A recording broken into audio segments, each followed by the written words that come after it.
Манай өндөгчөө Сайн сайн байна уу? сайхан зуршгүй Бишгээ өдрийн мэнд. ремент манай энэ орой болчихно орой мэд болчихно. Манайд бол орой 6 цаг болох гэж байна. За өнөөдөр хэдүүлээ баахан сэдвээр ярьж байгаа. Тэгээд behaviorism руу орцсон. Тэгээд танаас асуух гээд яаж өөрөө явж байгаад энэ зам руу орцсон бэ гэж тодруулж өгсэй гэж Энэ бодсон. сэдвэр ер нь сэтгэл зүйн сэдвэр яах гэж судалсан гэх тий. 94 оноос ахуулаад 2015 он хүртэл жуулчны хөтөч орчуулагч хийжсэн. Аа. 2005 он хүртэл бол англиар 2005 оноос 15 он хүртэл герман хэлээр Монголд газар газрын хүмүүс авч явж байсан. 2005 оноос бол дандаа Германаас голцоо, Австриас голцоо. Хаяа герман швейцар хүмүүс ирж байсан. Эхэндээ ерөөсөө анх гайд хийж эхэлж байхдаа цөөхөн групптэй нөхцөлд өөрөө тоогоо барьдаг байсан. Тэгээд энэ их хөгжингүй баян гээд байгаа орны цагаан арьстай жуулчтай ажиллаж байхад нийгмийн харилцаанд гарч байгаа маш төвхтэй зан гаран шиг явцын донд мэддэг болсон тийм. Эндээ ч ерөөсөө ажлын нөхцөлд өдөр тутамд бараг мөргөлдөж байгаа гэсэн үг шүү дээ. Тэгэл нэг баг болж нэг галт болж одоо цухтай байж чаддгүй. Альваг ерөөсөө зөвхөн өөрийн хэрэгцээнд юу гэднээс хардаг. Алдаанаасаа сурах талдаа тааруухан, алдаагаа давтахгүй болох талдаа тааруухан. Тэгээ бас нэг нийлж бөөрлөгдөг энэ төр юм зангууд. Ийм баян тансаг ер нь юм дутаж одоо дутуу өсөгийн зовлон үзэг өссөн хүмүүс оолн дээр юу муудалц хуртлаад их сайн санагддаг гэсэн баггүй. Тэгээд энэ 2003 оноос бас Австрид нөхрөө дагаж ирж амьдэрсэн. Одоо 2003 оноос 25 он гэхэр чи одоо хэд 22 жил болж байна. 2005 оноос 11 он хүртэл Веник сургуулийн хэд судалт сураад тэгээд тэндээсээ хэд судлаас төгссөн. Тэр төгсөх жилд ерөөсөө тэр сөрхийн эрдэмтдийн барууны соёл иргэншлийг шүүмжилсэн агуулгатай ном их түлхүү цуглуулж уншиж эхэлсэн. Тэндээс ерөөсөө маш их сонирхол төрсөн. Тэр үед хамгийн их сэтгэл төрүүлсэн энэ ориентализм гэдэг ном. Эдвард Саид гэж Палестин гаралтай дэлхийд дахин алдарсан судлаач эрдэмтэн хүн л дээ. Одоо албархан болсон. Тэгээ энэ анх биополитик гэдэг сэдв гаргаж ирсэн Франц эрдэмтэн Мишель Фукогийн ном. Мишель Фукогийн ном бол нэлээд хэдэн номнууд бий. Жишээлх юм бол юуны дискурс яраны юу эмх замбра, эмх журам үгүй болвол юу бэлгийн амьдралын үүх түүх сахлаг бат ба шийтгэл шорон хэрхэн бий болсон галзуу солиогийн түүх гэдэг ийм алдартай номнууд байсан л та. Эднийг сургууль төгснөд ороод бүр маш их зав цаг гаргаж уншсан. Нөгөө хятад судлаар төгсөж байгаа болохоор ч бас хажуугаар дипломын ажил байж хичээд бас энийг чинь бас яг анхаарал төвлөрж уншиж болохгүй. Тэгээ төгсөн гудаа бүр өстой энийг чи бүр чухалчилж ээж зориудаар уншиж байгаа шүү дээ. Бүр сонирхоод. Эндээс маш сонирхолтой юу ажиглагдсан гэхээр ерөөсөө 3 дахь орны сэхэтнүүд ерөөсөө баруунд сургууль соёл дүргэж төгсөхдөө даан барууны үзэл сурталыг баримтсан хүмүүс болж төгсдөг юм байна. Ер нь ихэнхдээ. Тэгээд дээр үед ер нь одоо юуны Европын колоничлолоор хятадыг энэ тгийгч колоничлоод хятадыг ч аваачиж бүр хүчээр худалдаанд нээгээл концешн гэж нэрлэдэг юмнуудаа байгуулаад бөмбөгдөж тал талаас нь тийм ээ. Allied Force гэж өөрснийг нэрлэдэг гэсэн тал талаас нь бөмбөгдөж тэр Макаогийн эзэлжээж тэгжээж яасан шүү дээ. Зүүн эргийн дагуу бомбуудын худалдаанд хүчээр нийлгэсэн. Тэгж яхад энэ барууныхны одоо энэ төрөмгийлэгч нартай хамтарч ажилладаг компрадор гэж ангийн хүмүүс гарч ирсэн байхгүй. Энийг нөгөө болор болдгоо бас яриад байдаг компрадор гэдэг тийм. Энэ өмнөд Америкт явуулсан колоничлол Африкаас баахан боолоо зөөж аваач тэнд плантажд ажиллаж ирсэн. Тэгэл тэнд үүссэн бас анги давхаргач гэсэн юм компрадор гэдэг нэртэй байдаг байхгүй. Энэ юу гэсэн үг гэхээр гадны төрөмгийлэгч нартай хамтарч тэдний гар хүл болж өөрийнхөө улс орныг одоо юу ухаж төнгөх үгүй хийхдээ өөрийнхөө ард түмнийг нийлж мүлжих тийм юм хийдэг хүмүүсийг хэлж байгаа. Мгм. Тэгээд өөрийн улс үндэстний империалист колоничлалын урхаг. За тэгээд тэр шинэ колоничлалын одоо балгаас үүдэлтэй өөрчлөгчнөө улс төр нийгмийн асуудал өөрийнх нь нутагт улс оронд ингээ овоороод байгаа тийм. Гэтэл 3 дахь орны сэхэтнүүд энэ тухай ерөөсөө ямар арга барилаар судалж шинжлэх хэрэгцүүлж бодох илэрхийлж бичих ухаан олохгүйсэн байна. 60-70-аад оны үеийн явдал шүү дээ тийм. Эдвард Сейди яг ийд ингээд ориентализм гэдэг номоо гаргаж ирж байгаа үе. Мгм. Тэгэхээр баримжаагаа ерөөсөө бүр алдсан байсан. Тэгэхээр 60-70 оны нэг оюутнуудын дунд оюутнуудын баслаг гарч ирсэн шүү дээ. Одоо юу гэдэг оюутнууд чагсаалцглаа хийгээл нөгөө Америкийн Вьетнамд явуулж байгаа дайны түрэмгийллийг зогсоо гэж шаардал тийм ээ. Хиппинууд гэж хүмүүсийн тэр үедээс бас гарч ирсэн одоогоор амьд байж идэг тийм ээ. Энэ баруунд хиппинууд гэдэг одоо хөгжчүүл шүү дээ. Ер нь нэг бэби бум гэдэг үеийн хүмүүс бас энэ 67 оны оюутны юунт Нилээн хөдөлгөөнд оролцож исэн хүмүүсийн одоо үр хүүхдүүдийг бэби бум үеийн хүүхдүүд гэж нэрлэдэг тийм үү? тийм. За тэгээд тэр оюутнуудын дунд бол өөрсдийнхөө төр засгийн эсрэг чиглэсэн улс төрийн эсэргүүцэл бол баруунд эд дэгдэжсэн үе тийм үү? Америкийнхаа эсрэг, Америкийнхаа төр засгийн эсрэг тийм ээ. Францд бол Францынхаа төр засгийн эсрэг. Тэгэхээр тэр хөдөлгөөнд оролцож исэн гаднаас ирсэн 3 дахь орноос ирсэн оюутнууд сонирхолтой нийгмийн үзэгдэл болж штэ тийм үү? Эд өрнөж जैन тийм ээ. Тэгэхэд энэ Эдвард Саидын бичсэн ориентализм гэдэг ном нь баримжаа авах нэн чухал бүтээл болсон. Тэр номонд ерөөсөө барууны империалист хүчнүүд хэрхэн Африк энтэг зүүн өмнөд Аз Хятадын түрэмгийл Хятад гэсэн ийм олон орнуудыг түрэмгийлээд хагас бүтэн колоничлалын бодлогоор мүлжиж байсан тухай. За тэгээд тэгж мүлжиж явахад Эрдэнэтэн судлаач нартай хүмүүс бөөнөрөө тэр түрэмгийлэх гэж байгаа орнууд руугаа одоо ав арандаа авсан орнууд руугаа гэсэн үг шүү дээ явуулсан байгаа. Бөөнөр нь тийм. Тэр хүмүүс ч очиод ерөөсөө тэр ав арандаа авсан улсуудыг л одоо улсуудын хил соёл угсаа гарал уламжлалт заншил нийгмийн зохион байгуулалт аман ба уран зохиол шашин суртал гэдэг ерөөсөө бүх юм нэг нэгэнгүү судалж ичижсэн. Яа. Мгм.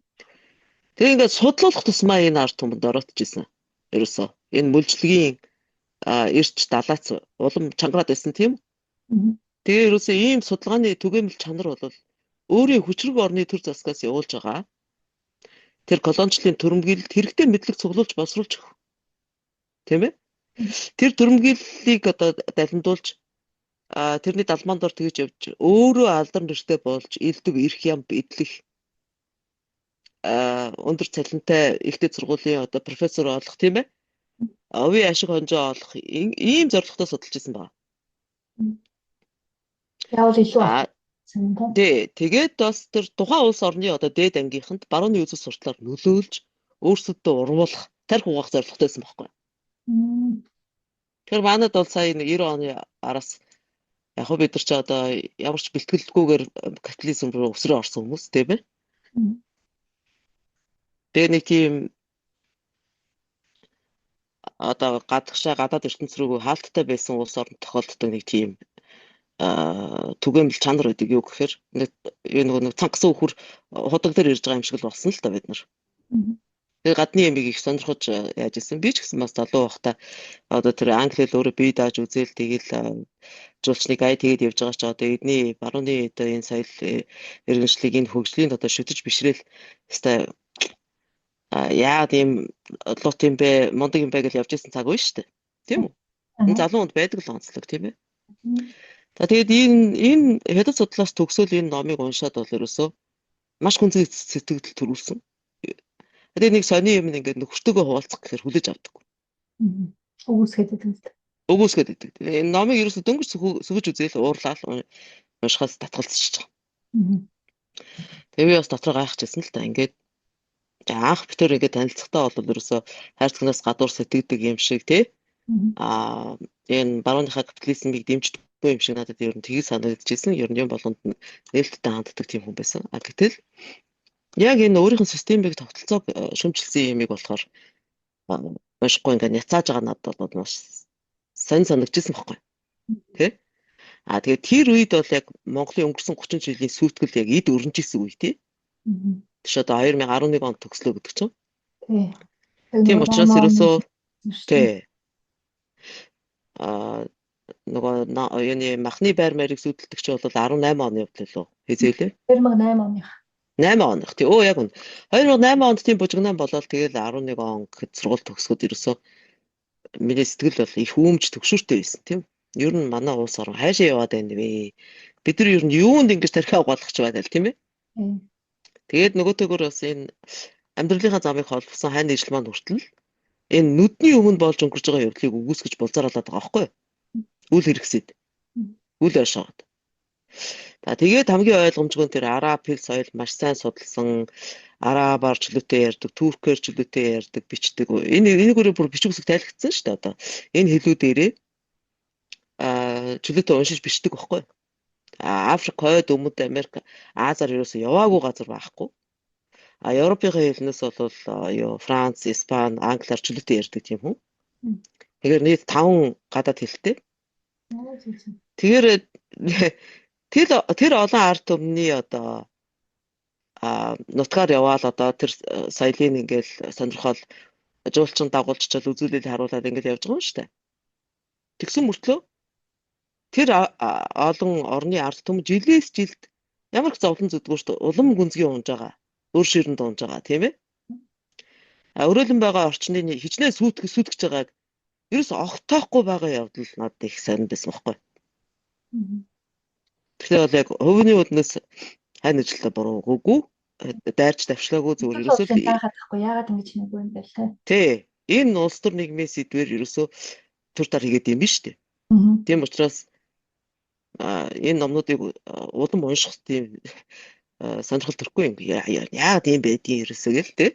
Одоо өөрийн судалж хийсэн шүү дээ. Тийм шүү дээ. Яг эсрэгээр нь ерөөсөө уншиж судлаад өнөг хүртэл уншсан хэрэл явж байгаа. Тийм бай. Яах гэд ингэж уншаад идэг вэ гэхээр ерөөсөө энэ хүмүүсийн сэтгэл зүйг ойлгох гэж тэгж байгаа.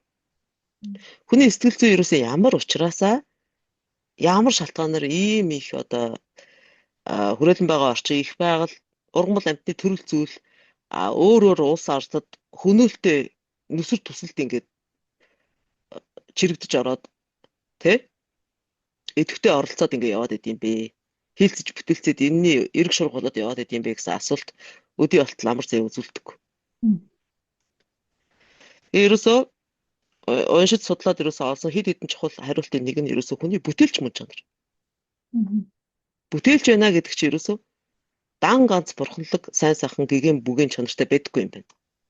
Бүтээлч байхад чөтгөрлөг сүйтгэлтэй хар бараан тал бас яг адилхан хэмжээгээр байдаг юм байна. Тийм ч учраас капитализмыг барууны эрдэмтэд creative destruction гэж нэрлэдэг байхгүй. Бүтээлч сүйтгэл гэж. Муухай хэлж байгаа шүү дээ. Хоорондоо эрс өөр хоёр юм нийлэлцсэн байж байгаа юм тийм үү? Тийм шүү. Мөртлөө бүтээн санаа болцсон байж тээ. Тий, бүтээ. Нөгөө юу лээ? Баярлуул юу лээ? Баярлуулан гэдэг шиг болсон юм уу? Баярлуулан гомдоон гэдэг. Баярлуулан гомдоон үгүй бол магтан муулна гэдэг шиг үү? Магтан муулна тий.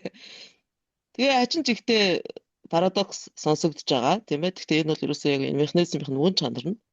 Хүн юм хийж бүтээхэд ингээ ямар учир шалтгаан, нөхцөл байдал, орчин нөхцлөөс орчны нөлөөнөөс ургаж гарч ирж байгаа. Ямар мөн чанартай. Тэгээ юунд чиглэсэн зорилготой болох нь ерөөсөө гой чухал судлахдаггүй юм байна гэж бодохгүй юу? Энийг маш их судлах хэрэгтэй юм байна.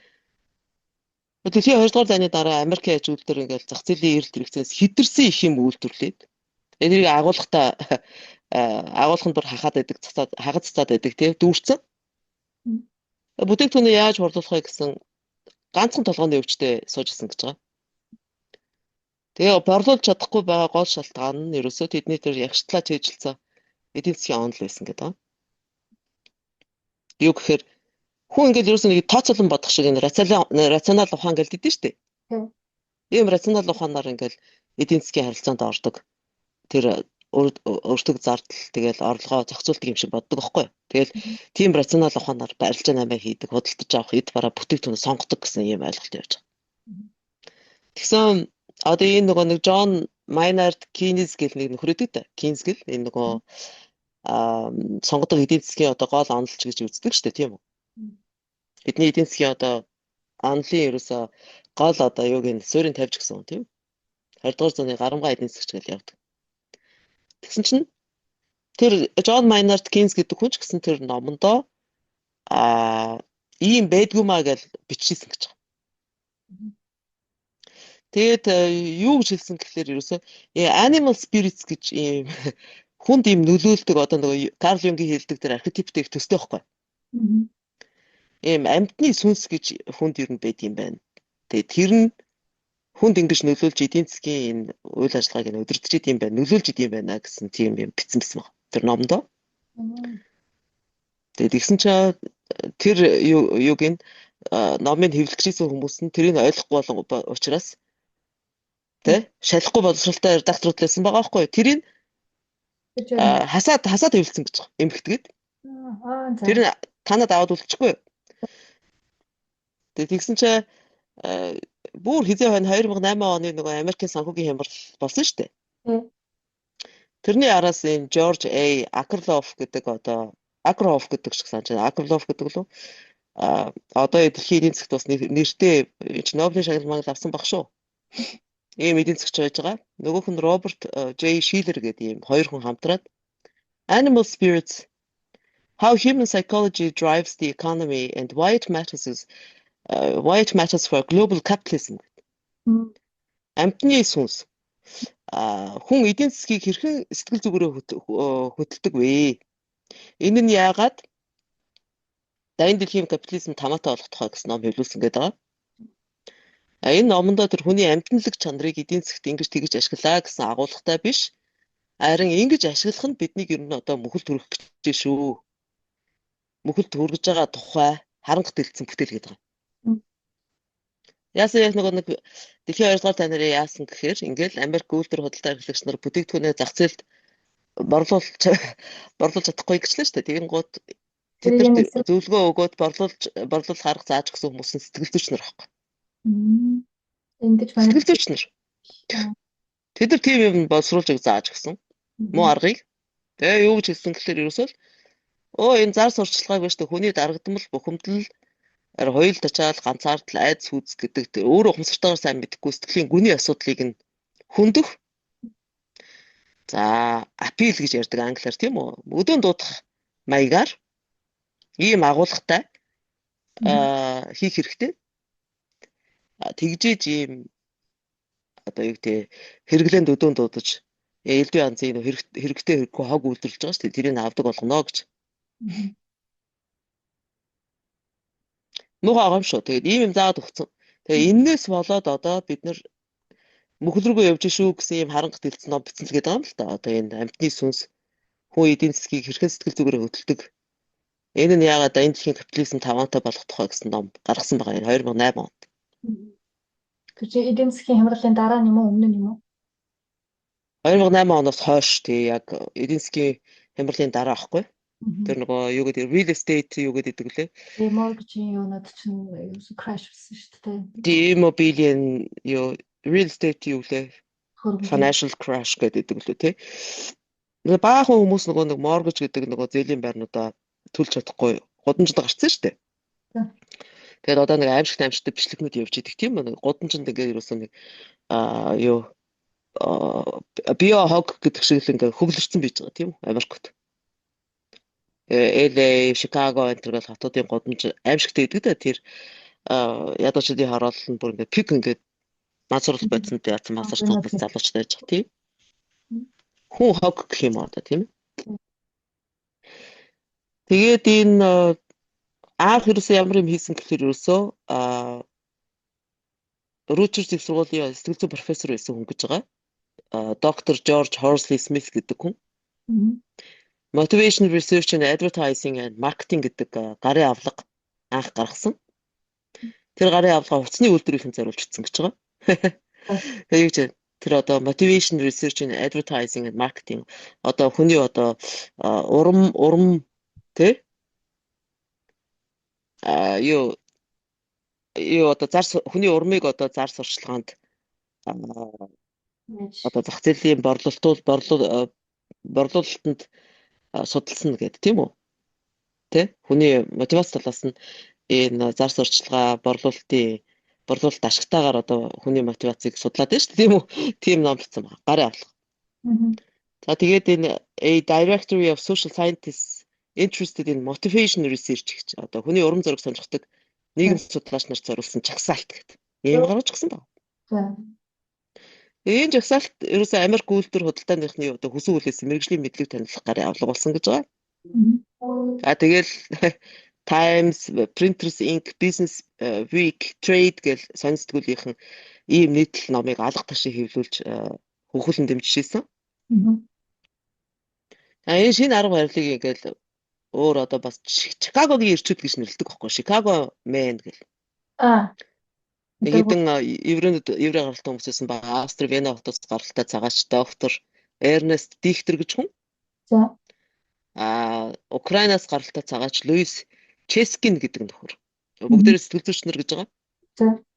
Тэгэл одоо нөгөө өнөөдөр бол нөгөө Калифорник Silicon Valley гэдэг штэ. Тий. Тэгсэн чинь тэр үед бол Чикагог Advertisement Valley гэж нэрлэжсэн баг. Зар сурталчилгааны хөндий гэж. За. Энэ нөхдүүд тэр Chicago School гэж нэрлэдэг тэр behaviorism-ыг гаргаж ирсэн хүмүүс аахгүй. Тэгэл аль нь ингээл дайны өмнө 30-аад оноос психоанализ сонирхож идэвхжүүлэн судалж ирсэн. Тэгээд энэ талаар ерөөсөө арга зайл зогсолтгүй боловсруулж ирсэн юм хүмүүс. Тэгээд дикторын судалгаагаа motivation research урам зоригийн судалгаа гэж нэрлээл Institute for Motivational Research гэдэг байгууллага байгуулсан баг. Тэгэл тэр институттэй ингээл Чикагогийн үйлдвэр худалдааныхныг цуглуулаад ингээл үнэтэй семинар зохион байгуулж ирсэн гэдэг байгаа. Тэр семинарт одоо хүмүүст явуулсан тест туршилтын бичлэгүүдээ үзүүлэх явцдаа тайлбарлаж өгдөг байсан. Тэгээ хүмүүсээс ингээд нэг баахан нэг манад нэг 90 оноос хойш нэг юуны нийгмийн судалгааг аль нэг хаалганаас хаалга тогшоол явдаг тийм хүмүүс гарч ирсэн дээ. Тэгээд хүмүүсээр нэг баахан тест бүглүүлэлээ идэх тийм ээ. Тэгээд ийм судалгаа нэртэй тест ингээд аваад ингэж явж байхдаа ингээд юуны төлөө тест авж байгаагаа бол хэлдэггүй гэдэг байгаа шүү дээ. Хүмүүст бол ерөөсөө нийгмийн эрүүл мэнд сайн сайхны төлөө судалгаа хийгээ явж байгаа юм шиг ойлголдог. Тэгээ хүн төс бүрээс одоо тест авахудаа бол хүмүүс ингээл ич сандраал бас бие барайл жоохон нэрлэгдэг гэрвчдэг ч тийм үү тийм нэрлэгдэг энэ төр ингээл ингэдэм байл. Тэнгууд нь группээр цугтан суулгаад хооронд нь удлаа яриулж нүур хагуулж байгаа л. Амыг нь халааж байгаа л. Тэгэл тестний асуултуудаа тавьж эхэлдэг байсан гэдэг. Бас нэг юм өөр арга хэрэгжилсэн баа. Тэ. Одоо нэг жоохон урамшуул өгдөг ч тийм үү те. Нэг бал мал бэлгэлдэг ч тийм үү. Яг нэг тийм юмнууд ажиглагдаг байдаг шүү дээ. Эдний судалгаа гэсэн юмнаас те. Тэгээд одоо энэ диктор гэдэг хүний зөвлөгөө бол ерөөсө тэр үедээ нэг цагийн л $500 байсан гэдэг байгаа шүү дээ. Яа. Тэр дэлхийн 2 дугаар дайны дараа цагийн $500 гэдэг чинь бас нэлээд их орлого шүү дээ. Тийм биз дээ. Асар их мөнгө байхгүй юу? За тэгээд тэр судалгаануудаар хийсэн дүгнэлт нь юу гэхээр ерөөсө хүмүүс яагаад тодорхой нэг угаагч байдас шар айраг сонгож авдгаа сайн мэддэггүй. За мэддэг байсан ч тэрийг хэлдэггүй. За. Тэгээд нэрлэхдээ шал худлаа залдаг. За жишээлх юм бол та ердийн шар айраг уудаг уу эсвэл зөөлөн шар айраг уудаг уу гэх юм бол зөөлнийг уудаг гэлдэг шүү дээ. Гэтэл яг ясэм дээр болохоор ердийнхийг уудаг болж таардаг. За эмэгтэйчүүдийн эмчи одоо хүлээлгийн 2 өрөө байна шүү дээ. Нэгийг нэгэл орчин үеийн маягийн тогтчулсан. Энгийн тэгээд тухтай. Гэтэл нөгөө өрөөг болохоор юм сонгодог маягаар ингээд тансгаар тогтчулсан. За ингээд алинд нь орохыг ингээд ажиглаж нууцаар ажиглаж шүү дээ. Тэгэхэд тэр орчин үеийн засал тогтчултаа өрөөнд орж суудаг гэдэг хүмүүс тий. Тэгсэн мөртөө тестээр ингээд аль нь өөрт нь таалагдсан бэ, аль өрөө таалагдсан бэ гэдэг гот сонгодог тансаг өрөө таалагдсан гэж хариулдаг гэдэг байгаа. Яагаад ийм зүрэ гарч ирж байгаа гэж бодсон тийшгээ. Нөгөө шинэ нөгөө сонгодгоор нь харч нөгөө хооч сүдэлтэй гэж хэлсэн шүүмжлэхээс айгаад байгаа гэсэн үг лөө. Шүүмжлэхээс айгаас гадна магадгүй бас нөгөө ингээд ер нь за би ийм ямар тансаг нөхөр биш энэ рүү ор сууж явах гэж боддог. Чадахгүй дээ өөрийгөө дотор хөндлөж байгаа бас нэг. Тий, өөртөө итгэл мутаагийн илрэл авах гэж би бодод байгаа юм л та. Тэр нөгөө орчин үеийн маяг руу ортож байгаа тий. Нөгөө тансаг өрөөнд орчвол бас айгүй бол нөгөө хурамч хурамчтай чинь бүлээч гэж бодож байгаа чинь билээ тэ мэдгүй ч тийм үү. Тийм дээ тий. Өөрөөр Магадгүй тий. тунж байгааг нь л нэг илрэл юм байна л та тий. Тий. Тийм гот ингээл ийм тестнүүдээс хийсэн дүгнэлтүүд нь ерөөсөө юу гэдэг вэ гэхээр ингээл ердөө л нэг ийм агуулгатай Надаа. дүгнэлтүүд гарч ирдэг байхгүй юу? Мгм. Ерөөсөө хүмүүс бол ерөөсөө тэнэг Мгм. нэрлэхүү. За тэгээд хэрэгсээ хэтэрсэн дээгүр санаатай. Мгм. Оосон мөрөөдөл думбаж явдаг. Мгм. Өөрийнхөө юу хүсэж байгааг сайн мэддэггүй. Мгм. За тэгээд дээрэс нь худалч. Тийм шүү дээ. Мгм. Ингээд дүгнсэн юм ерөөсөө. Тэнэг худалч. Юу лээ өөр? Юу хүсэж байгаа Хоосон мөрөөддөг, нэрлэхүү гэх нэг ийм юмнууд байгаа заа. юм. Тэг юу ч мэддэггүй мал гэж байгаа. Тэгээд ерөөсөө бидрийг одоо ийм олон жил behaviorism гэдэг юмар ашиглаж тавталгаа угааж мангуур уулж самарч ингэж ирснийгаа яаж зөвдгөө юу зөвдгөдөг гэхээр ерөөсөө тэнийг малнуудыг ингэхээс өөр яах вэ гэж зөвдгөдөг байхгүй. Тийм үү хаа. Муухай. Одоо нэгэн тийм иррационал юм би чинь хүмүүс ийм тэнэг юм би чинь ийм худалч юм би чинь тэдний хэлснээр баримжаа авч бүтээгдэхүүнээ хийж борлуулна гэж бодлоо юм байна уу? Тийм ээ? Тийм учраас тэдний далд ухамсартай яж байгаа өөрөө сайн мэдэхгүй байгаа ата аажтай уур уцаар хуйлдчаал хий хоосон мөрөөдөл ганц ардл гомдол зэргийг нь ашиглаж тэрийг ингэж гогдож тэрийг майжж бүтээгдэхүүнийхээ дизайныг хийж тэгээд зар сурталчилгаагаар ерөөсөө тэр тэдгээр эмзэг хөндөр хэсгүүдийг нь байнга хатгах өдөө хатгах замаар юма борлуулна гэсэн байгаа байхгүй. Manipulation Ийм арга зам. амархан бичиж байгаа тий. Тэгээд ерөөсөө энэ чи юу гэсэн үг гэхээр ингээд хүмүүс ч ингээд өөрийгөө голдог тархан гэж боддог нэг асуудал байж болно тийм үү? Угол өөрийгөө ясаар туранхаа гэж боддог байж болно. Угол өөрийгөө жоохон тэнэг гэж боддог байж болно. Угол царамуутай гэж боддог болно тийм үү? Тэгэхээр энэ эмзэг талуудыг нь ингээд ерөөсөө тийм сэдрэх маягаар шарахыг нь одоо тавыг хуулж байгаатай адилхан шүү дээ. Ийм замаар дотоод сэтгэлийн нүхээ гаднах эд юмсаар дүүргэх импульс түлхэц гэж үздэг. Яг нь монголоор бол түлхэц гэж орчуулж болохоор өөрийн мэдлгүй хийдэг үйлдэл хүргдэг гэдэг байгаа. Одоо ийм арга замаар. Тэ? Тэгээ энэ нөгөө тал бас юутай яаж явж идэг, ижилсэж явж идэг вэ гэхээр тэр нэг баахан худлаа баян тарган ухаантай, үзэсгэлэнтэй төгс төгөлдөр бараг л баста бурхан гэх нь холгүй хүмүүс байна шүү дээ. Тийм хүмүүсийн имижийг зохиомлоор гаргаж ирж яаж идэг, сурталчилж идэг. Энэ Холливуд ч одоо тийм зорилгоор гаргаж ирсэн юм шүү дээ. Тэгэнгүүт хүмүүс ерөөсөө ийм ямар ч амьдрал дээр байхгүй стандарттай болчихж байгаа. Энэ ингээ зохиомл юм байна гэдгийг ерөөсөө мэддэггүй. Зөвхөн хамгийн наадзахын жишээ хэл одоо тэр нөгөө хэмжиж Пикассо шүү дээ. Пикассогийн тэр зургуудыг чи ерөөсөө ямар ч тийм урлагийн объектив юугаар хэмжүүр шалгуураар гаргаад ирсэн биш ерөөсөө. Пикассо өөрийг залтан байсан гэж байгаа байхгүй. Тэгээд энэ юуны Европын урлагийн одоо ертөнцид баячуудын одоо нэг юм урлагийн юм зардаг, цуглуулдаг нэг тийм хэсэг бүлэг байдаг. Тэр давхар руу нэвтэрч орж өөрийгөө маш сайн борлуулалт хийж чадсан учраас тэр хүмүүс зохиомлоор Пикассог гаргаж ирсэн гэж үздэг байхгүй.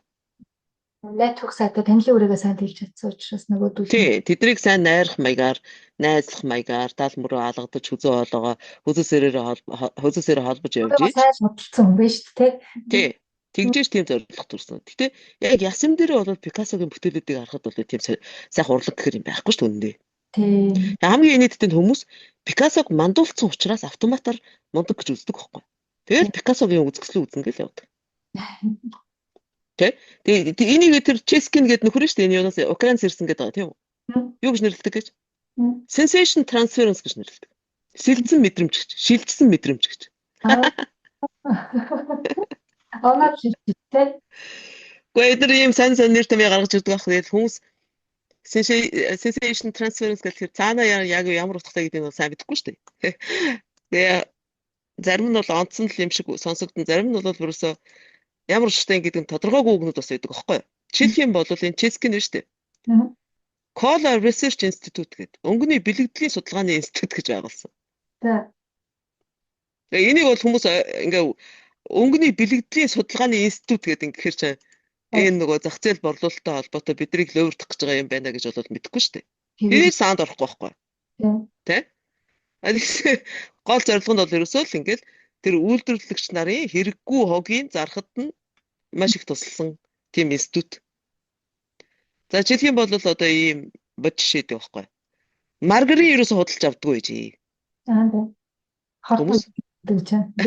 гой хортооч гэж мэдэхгүй. Гэхдээ маргарин чаа баг газрын тос мосноос гаргаж авсан юм шиг л шүү дээ. Аимшигтай хортоо гэдэг ба шүү дээ. Хамгийн аимшигтай нь маргарин идэд яваад байвал энэ нарны юутай гэрэлтэй уруулд ороод тэгээ жинхэнэ нөгөө суц мод сатууруулдаг зүрх судасны өвчтөд болгодог эдгээр л байгаа байхгүй юу?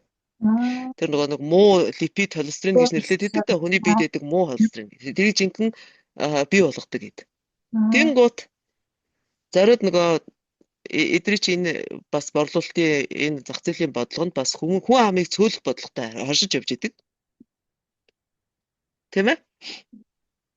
Хортон хүмүүс зах зээлд нийлүүлж хүмүүсийн эрүүл мэндээр нь хохироогоод энэ чи давхар углуурхтай юмнууд явж байгаа шүү дээ. Онц тоглоом шиг. Ингээд маргарин гаргалаа хүмүүсийг өвтгөлөө артталтны ядгүй нөгөө эмнэлэг тус ашигтай байдаг эрүүлгийн болгоход. Тэр нөгөө статин гэдэг нөгөө холестерины эсрэг баахан юм өгж байгаа нэрээр хүмүүсийг баахан эрүүл мэндээр нь шоглдог шүү дээ. Ингээ мөнгө хийгээд идэг. Тэр энэ чинь зөвхөн ганцхан маргарины асуудал биш юусэн.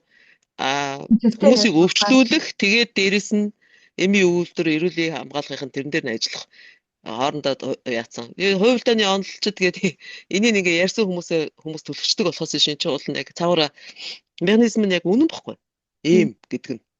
Тэгээ зөв ийм жишээнүүд гаргаад ирэхээр яг мэдэгддэг. Тэгээ тэр үед ингээ маргарин худалдаж авахгүйсэн юм л хүмүүс.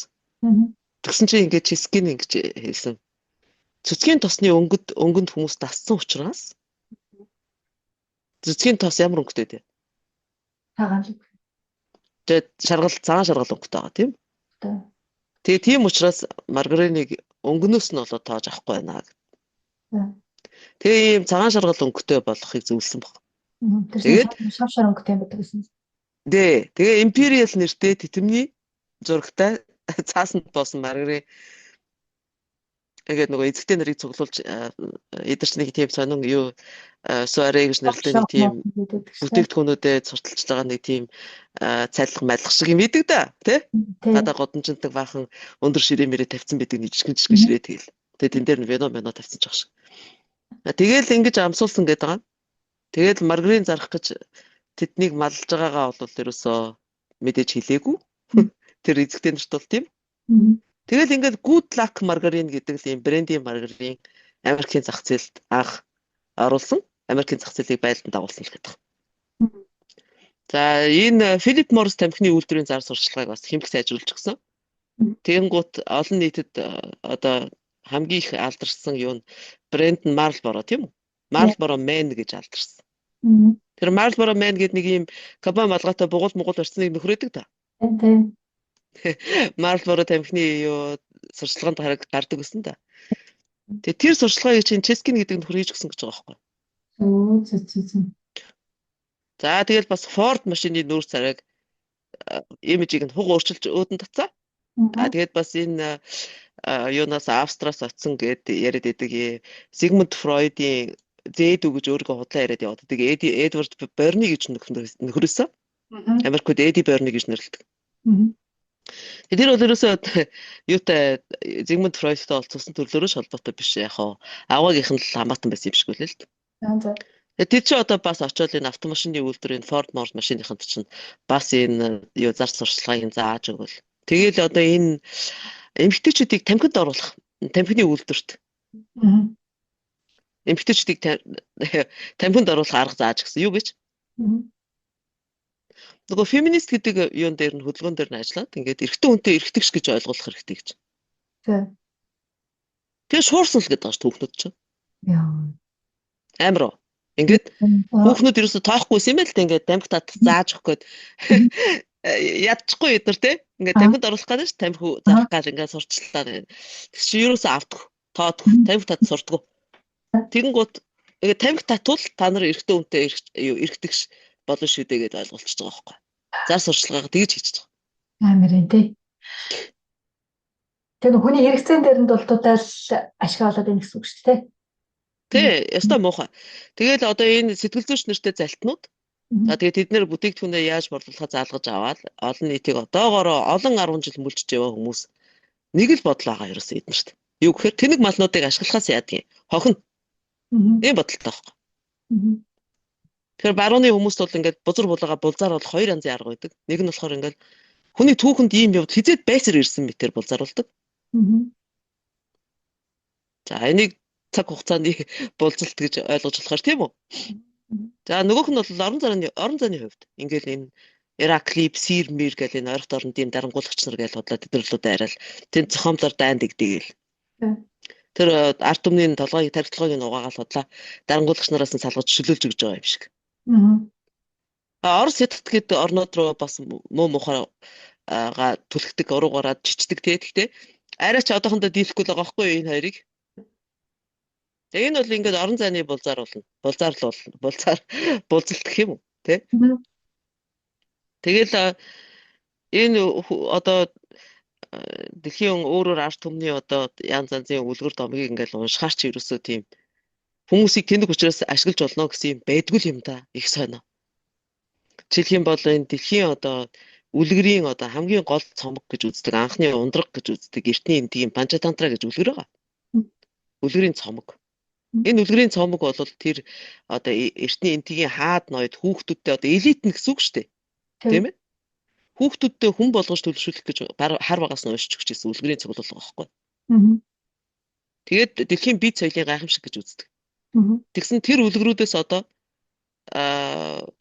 ерөөсөө ингээд бүгдийг уншаал дуусгасан. Тэгээд тэнд дотор ерөөсөө хүн ард тэнэг учраас ингээд самраад, мунхруулад ашиглаа гэсэн юм биш байхгүй байгаа. Харин тэгвэл өөрт нь аюултай болох тухай бичсэн байгаа. Хүнд өөрт гай болдгийг. Тэгээд ингээ үлгэр зөв явахгүй болохгүй гэдэг үлгэрлдэг үзсэн юм үлгэрдэг хүчин тий. Тий, ер нь бол тийм. Тэгсэн чинь одоо ингээд нэг 8 тэр үед 8 хүрэх гэжсэн хүүдээ уншчихсан байхгүй юу? Тэгсэн чинь нэг үлгэрийн эцэд ингэж хэлж байгаа. Чи ухаантай бөгөөд сайхан сэтгэлтэй хүмүүнтэй уулзвал түүнийг дагж олно. Ухаантай боловч санаа муутай, сэтгэл муутай хүнээс сэргэмжилж болгоомжл. За тэнэг боловч сайхан сэтгэлтэй хүнийг бол өрөвдөж уучлж болно. Харин тэнэг бөгөөд хар муу санаатнаас бол хизээд зайлсхийж яваарай гэж загсан байгаа шүү дээ. Тэгсэн миний хүү ингээд нүдэ бүлтгэлгээд бүр давтаж хэлээд байсан гэж. Энийг бол би тийм хүүхдэд уншиж өгтөөс чи нэг анзааруу гэж заалж өдөртөх гэдэггүй байхгүй юу? Зориуд чухалчилж та энэ өстой чухал юм биш гэж юус хэлдэггүй зүгээр. Одоо хүүхд яаж хүлээж авч байгаа нь бас сонирхолтой байгаа шүү дээ. Тэгсэн чинь ерөөсөө миний нөлөөгүйгээр энийг давтаж хэлээд байгаа нүдэ бүлтгэлэгч. Хөөрхийн те. Ойлгосон биш те. Ойлгож байгаа. Хүүхдийн толгой тарих гэдэг чинь тийм сандар саргааг байдаг. Бид нар ойлгохгүй нэг гэж ойлгоод нэмж моралын шүл уулгах гэдэг уул нь ерөөсөө тийх хэрэггүй.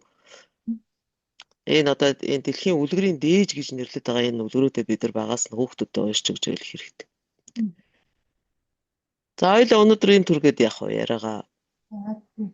Ихшгээ асуух тодруулах юм бий вэ? Их сонирхолтой сэдв байна. Тийм одоо нэг Европ дээрэл бас наадах чинь зах зохиос ойлгол байгуулах хэрэг сонирхолтой байлаа.